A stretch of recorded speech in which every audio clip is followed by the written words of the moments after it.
जय हिंद साथियों, आज से इस चैनल पर एक न्यू क्लास को स्टार्ट कर रहे हैं जो कि SSC GD, Bihar police, Delhi police, UP police exam के लिए स्पेशल रहेगा। और साथियों ये क्लास आपको डेली शाम 7:30 बजे लाइव चैट के साथ दिया जाएगा। तो आप सभी टाइमिंग को ज़रूर ध्यान रखें और डेली आप लोग क्लास को अटेंड करें। तो चलिए फटाफट से आप सभी लाइव में जुड़ जाइए। सभी को गुड इवनिंग, गुड इवनिंग। तो साथियों पहला क्वेश्चन है, संयुक्त राष्ट्र संघ यानी कि यूएनओ, इसके सुरक्षा परिषद में कितने अस्थायी सदस्य देश है? काफ़ी ज़्यादा इम्पोर्टेंट प्रश्न है। चलिए आप सभी आंसर बताएंगे नीचे लाइव चैट में। और साथियों प्रत्येक स्टूडेंट को आंसर करना है जिससे आपका प्रॉपर तरीके से रिवीजन भी हो सके। तो चलिए आंसर कीजिए, संयुक्त राष्ट्र संघ की सुरक्षा परिषद में कितने अस्थायी सदस्य देश है? तो साथियों यहाँ पर पहले प्रश्न का आंसर जो ही बच्चे ऑप्शन ए बता रहे हैं उनका बिल्कुल सही जवाब है। यूएनओ की सुरक्षा परिषद में टोटल 5 अस्थायी सदस्य देश है। कौन कौन से हैं तो नाम भी याद रखना है। पहला याद रखिएगा, रूस है, चीन है, अमेरिका है, ब्रिटेन है और फ्रांस है। तो ये 5 अस्थायी सदस्य देश यूएनओ की सुरक्षा परिषद में है। देखिए यूएनओ की बात करें तो इसकी स्थापना पूछा जाता है जो कि 24 अक्टूबर 1945 को यूएनओ की स्थापना हुई थी। ध्यान रखेंगे इसमें टोटल 15 सदस्य देश है जिसमें 5 क्या है, अस्थाई है और 10 अस्थाई सदस्य देश है। सारे फैक्टों को ध्यान रखना है। चलिए दूसरा प्रश्न है, वायुमंडलीय दाब मापने का पैमाना क्या है? बिल्कुल सेलेक्टेड क्वेश्चन है, फटाफट से आंसर कीजिए। वायुमंडलीय दाब मापने का पैमाना क्या है?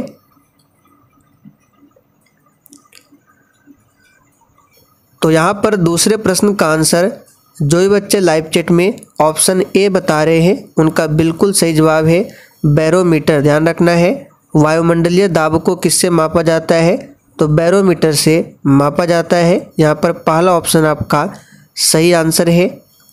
चलिए आगे देखिए, निम्नलिखित में कौन सी विश्व की सर्वाधिक गहरी झील है?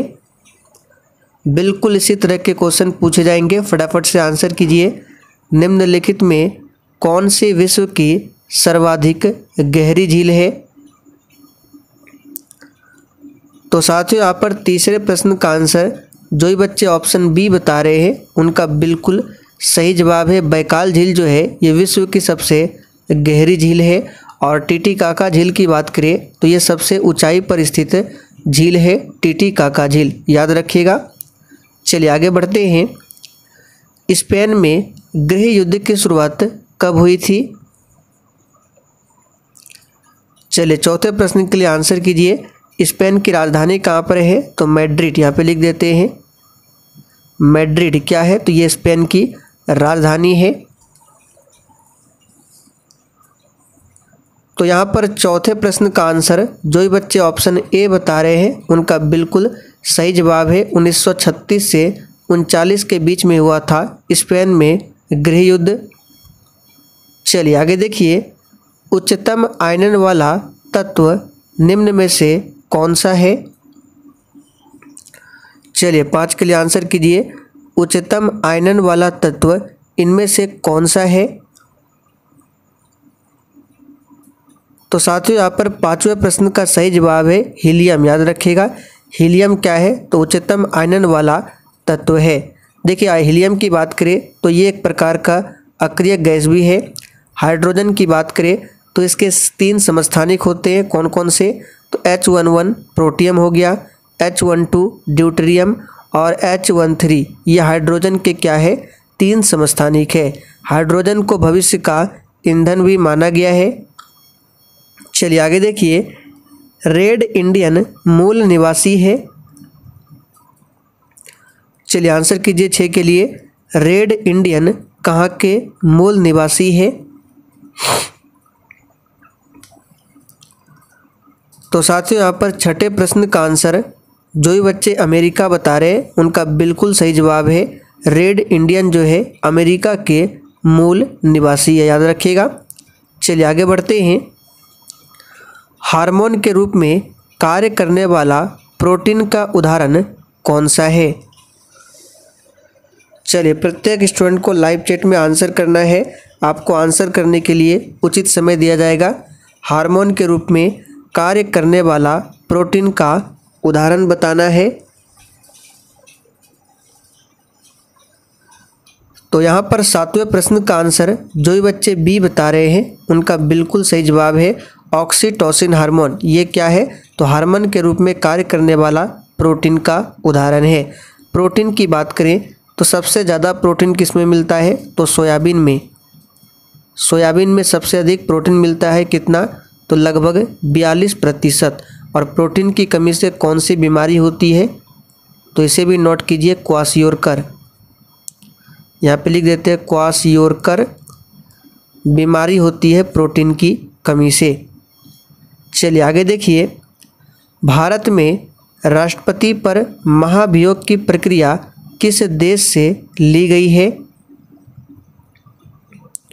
और साथियों, इस प्रैक्टिस सेट में आपके जितने भी प्रश्न सही होंगे सेशन के लास्ट में आपको कमेंट करके अपना अपना स्कोर जरूर बताना है। और आप लोग किस स्टेट से इस वीडियो को देख रहे हैं, इस क्लास को कर रहे हैं, स्टेट का नाम भी जरूर लिखना है साथ में। तो देखिए, राष्ट्रपति पर जो महाभियोग की प्रक्रिया है इसके बारे में संविधान के अनुच्छेद 61 में बताया गया है। तो आर्टिकल भी आपको ध्यान रखना है। और इस प्रक्रिया की बात करें तो इसे लिया गया है किस देश के संविधान से? तो अमेरिका देश के संविधान से लिया गया है। यहाँ पर 8वें प्रश्न का आंसर है डी ऑप्शन, याद रखिएगा, अमेरिका देश के संविधान से। चलिए आगे देखिए, निम्नलिखित में से किस भौतिक की मात्रा के युग्म की सामान्य विमाएँ हैं? विमा का मतलब होता है डायमेंशन। आपको बताना है इन चारों ऑप्शन में से कौन सा ऐसा ऑप्शन है जिसमें जो भौतिक राशि है इसके मात्रा के जो विमाएँ हैं वो समान है। तो याद रखिएगा, ये है कार्य और ऊर्जा। कार्य और ऊर्जा की जो विमाएँ होती है ये समान होती है। चलिए आगे देखिए, एक पौधे पर पुष्पन होने के लिए उत्तरदायी हार्मोन कौन सा है? चलिए 10 के लिए आंसर कीजिए फटाफट से। और साथियों, पूरा वीडियो को ध्यानपूर्वक देखना है, एक एक प्रश्न को, क्योंकि यहाँ से सेशन के लास्ट में आपसे एक प्रश्न पूछा जाएगा। तो एक पौधे पर पुष्प होने के लिए जो उत्तरदायी हार्मोन है, याद रखिएगा, ये है फ्लोरेसेंस हार्मोन, जो कि बी ऑप्शन में दिया गया है, याद रखिएगा। बाकी एथिलीन, ट्राउमेटिन, साइटोकिनिन की बात करें, ये सभी क्या है? तो पादप हार्मोन है, याद रखिएगा। एथिलीन की बात करें तो फलों को पकाने में सहायक होता है एथिलीन हार्मोन। नेक्स्ट है गॉडविन ऑस्टिन, जिसको केटू भी कहा जाता है, जो भारत की सबसे ऊंची चोटी है, किस हिमालय क्षेत्र के अंतर्गत आता है?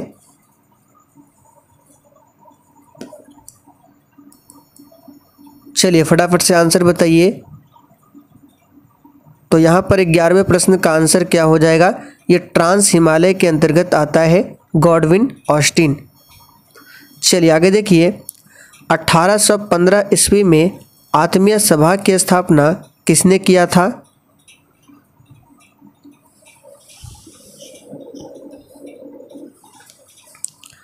तो साथियों, यहाँ पर 12वें प्रश्न का आंसर क्या हो जाएगा? फटाफट से लाइव चैट में बताइए। 1815 में आत्मीय सभा की स्थापना किसने किया था? तो याद रखिएगा, राजा राम मोहन राय ने। राजा राम मोहन राय ने 1828 में ब्रह्म समाज की स्थापना की थी और इन्होंने 1829 में सती प्रथा के अंत में सहयोग किया था। सती प्रथा का अंत किसने किया था? तो भारत के प्रथम governor general Lord William Bentinck ने। राजा राम मोहन राय को राजा की उपाधि किसने दिया था? तो याद रखिएगा, अकबर द्वितीय ने। चलिए आगे देखिए, 1921 में मोपला विद्रोह कहाँ पर हुआ था? देखिए, मोपला विद्रोह कब हुआ था? तो डेट भी आपको याद रखना है, 1921 में हुआ था। तो यहाँ पर 13वें प्रश्न का आंसर जो ही बच्चे सी बता रहे बिल्कुल सही जवाब है, केरल के मालाबार में हुआ था मोपला विद्रोह 1921 में। चलिए आगे देखिए, निम्नलिखित में से किस निकट दृष्टि दोष के रूप में जाना जाता है? यानी कि इन चारों ऑप्शन में से किसे निकट दृष्टि दोष के रूप में जाना जाता है। और साथियों, जिसने अभी तक सेशन को लाइक नहीं किया है तो फटाफट से आप सभी सेशन को साथ में लाइक भी करते चलें। तो निकट दृष्टि दोष को मायोपिया के नाम से जाना जाता है। और निकट दृष्टि दोष के निवारण के लिए किस लेंस का उपयोग होता है? तो याद रखिएगा, इसमें अवतल लेंस का उपयोग होता है निकट दृष्टि दोष में, जबकि दूर दृष्टि दोष को हाइपरमेट्रोपिया कहा जाता है और इसमें उत्तल लेंस का इस्तेमाल होता है। निम्न में से कौन सा प्राकृतिक बहुलक है? चलिए 15 के लिए आंसर कीजिए, सभी ऑप्शन को ध्यान से पढ़िए। इनमें से कौन सा प्राकृतिक बहुलक है? तो साथियों, यहाँ पर 15वें प्रश्न का आंसर हो जाएगा सेल्यूलोज। याद रखिएगा, ये एक प्रकार का क्या है? प्राकृतिक बहुलक है। बाकी नायलॉन, बेकेलाइट, पीवीसी ये कृत्रिम बहुलक है। आगे देखिए, महावेली गंगा किस देश की सबसे लंबी नदी है? देखिए, भारत की सबसे लंबी नदी तो आपको पता है गंगा नदी है। दक्षिण भारत की सबसे लंबी नदी गोदावरी है। लेकिन महावेली गंगा जो है ये श्रीलंका देश की क्या है? सबसे लंबी नदी है। आप लोग कमेंट करके बताइए एशिया की सबसे लंबी नदी का नाम क्या है? और विश्व की सबसे लंबी नदी तो नील नदी है। नेशनल ग्रीन ट्रिब्यूनल, यहाँ पे ग्रीन होगा, नेशनल ग्रीन ट्रिब्यूनल यानी कि एनजीटी, इसकी स्थापना किस वर्ष की गई थी?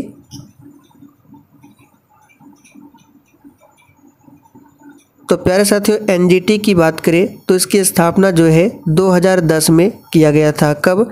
तो 2010 में।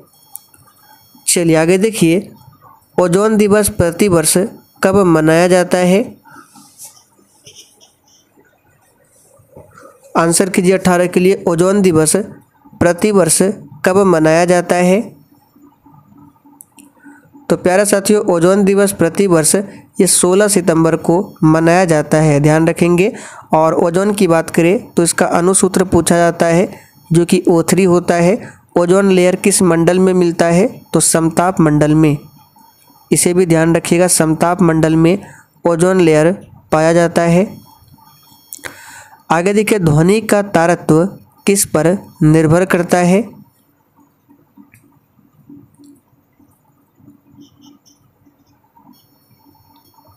चलिए आंसर बताइए फटाफट से, ध्वनि का तारत्व किस पर निर्भर करता है? तो यहाँ पर इसका सही जवाब है आवृत्ति पर निर्भर करता है ध्वनि का तारत्व, याद रखिएगा। चलिए आगे देखिए, निम्नलिखित में से कौन से विषय राज्य सूची के अंतर्गत आते हैं?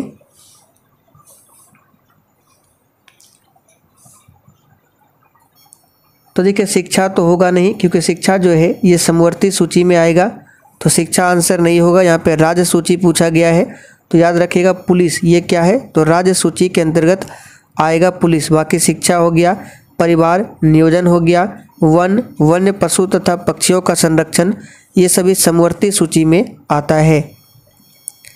रेखीय समिति का संबंध किससे है?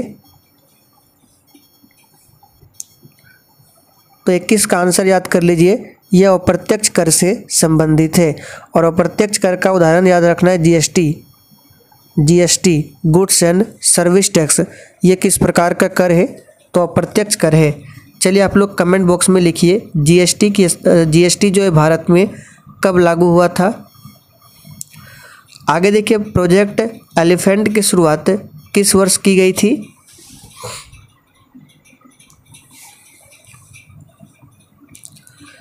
तो प्रोजेक्ट एलिफेंट और प्रोजेक्ट टाइगर दोनों याद रखना है।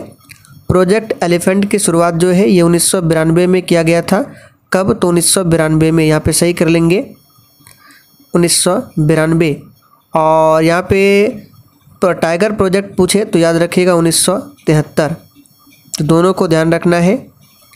चलिए आगे देखिए, इंडिया पॉजिटिव पुस्तक के लेखक कौन है?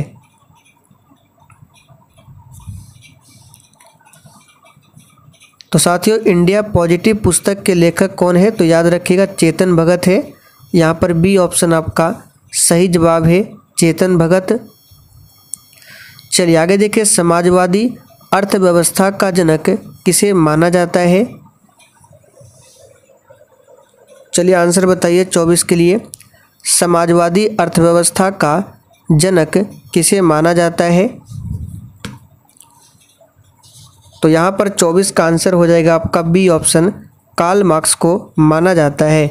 यहाँ से प्रश्न बनेगा कि कार्ल मार्क्स का संबंध किस देश से है? तो याद रखिएगा ये जर्मनी के रहने वाले थे कार्ल मार्क्स। ड्यूट्रियम की द्रव्यमान संख्या कितनी होती है?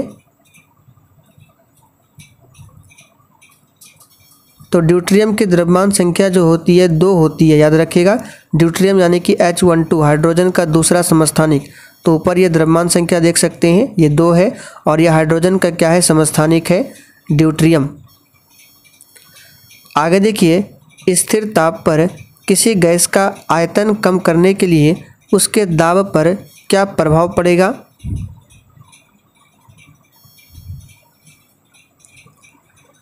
तो साथियों, स्थिर ताप पर किसी गैस का आयतन कम करने के लिए उसके दाब पर क्या प्रभाव पड़ेगा? तो याद रखिएगा दाब जो है उसका बढ़ेगा। चलिए, किसे भंग नहीं किया जा सकता किंतु समाप्त किया जा सकता है? थोड़ा सा सोच समझकर आंसर कीजिएगा। इन चारों ऑप्शन में किसे भंग नहीं किया जा सकता है परंतु समाप्त किया जा सकता है? देखिए, राज्यसभा तो होगा नहीं क्योंकि राज्यसभा को भंग नहीं किया जा सकता, लेकिन यहाँ पे किंतु समाप्त भी बोला जा रहा है। तो आंसर जो होगा इसका विधान परिषद होगा। क्या होगा? विधान परिषद। और विधान परिषद की बात करें तो ये भारत के जैसे कि टोटल 28 राज्य है, तो सभी राज्यों में विधान परिषद नहीं है, केवल 6 राज्यों में ही विधान परिषद है। चलिए आगे देखिए, आदर्श वोल्ट मीटर की प्रतिरोधकता कितनी होती है? चलिए आंसर कीजिए, एक आदर्श वोल्ट मीटर की प्रतिरोधकता कितनी होती है? तो बिल्कुल सही आंसर दिए हैं अनंत, याद रखिएगा। और एक आदर्श आमीटर का पूछे कि प्रतिरोध कितना होता है तो 0 होता है, यानी 0 होता है आदर्श आमीटर का। और आदर्श वोल्ट मीटर का प्रतिरोध क्या होता है? तो अनंत होता है। कोणार्क का सूर्य मंदिर जो कि नरसिंह देव प्रथम ने बनवाया था वह किस राजवंश से था? चलिए 29 के लिए आंसर कीजिए। कोणार्क का जो सूर्य मंदिर है इसे ब्लैक पैगोडा के नाम से भी जाना जाता है। इसे किसने बनवाया था? तो नरसिंह देव प्रथम ने। और वह किस राजवंश से था? तो इसका सही जवाब है ऑप्शन बी, शाही गंग राजवंश से संबंधित था। कैल्सीफेरॉल किस विटामिन का रासायनिक नाम है? चलिए 30 के लिए आंसर कीजिए। कैल्सीफेरॉल किस विटामिन का रासायनिक नाम है? तो याद रखिएगा विटामिन डी का रासायनिक नाम होता है कैल्सीफेरॉल। चलिए आगे देखिए, निम्नलिखित में से कौन से रबड़ के वल्केनाइजेशन में प्रयोग किया जाता है?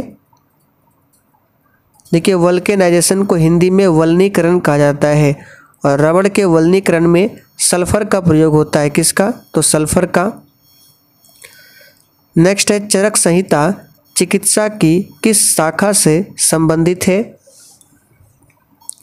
देखिए, चरक संहिता जो पुस्तक है इसको किसने लिखा है? तो चरक ने लिखा है। और चरक किसके दरबार में रहते थे? तो कनिष्क के दरबार में रहते थे। और चरक संहिता चिकित्सा की किस शाखा से संबंधित है? तो आयुर्वेद से संबंधित है।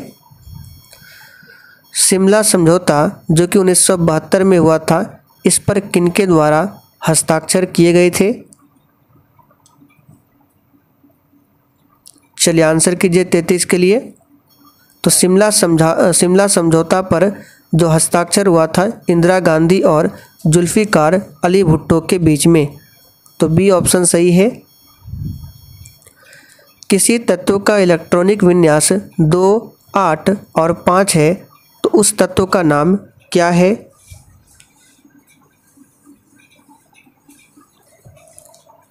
तो साथियों, उस तत्व का नाम क्या है? तो याद रखिएगा उस तत्व का नाम है फास्फोरस। तो 2, 8, 10, 5, 15 परमाणु क्रमांक फास्फोरस का ही होता है। संयुक्त राष्ट्र UN इसकी स्थापना किस दिन हुई थी? तो यहाँ पर इसका सही जवाब हो जाएगा 24 अक्टूबर 1945 को। और इसका जो हेड क्वार्टर कहाँ पर है? तो न्यूयॉर्क में इसका हेड क्वार्टर है, ध्यान रखेंगे। तो चलिए साथियों, आज के लिए इतना ही। तो आप लोग फटाफट से कमेंट करके बताइए कि आपने 35 प्रश्न में से कितने प्रश्नों के सही आंसर किए हैं। और चलिए आपसे एक प्रश्न पूछते हैं जिसका आंसर आपको कमेंट करके बताना है। तो आपका प्रश्न है कि महावेली गंगा किस देश की सबसे लंबी नदी है? प्रत्येक स्टूडेंट को इसका आंसर नीचे कमेंट करके बताना है।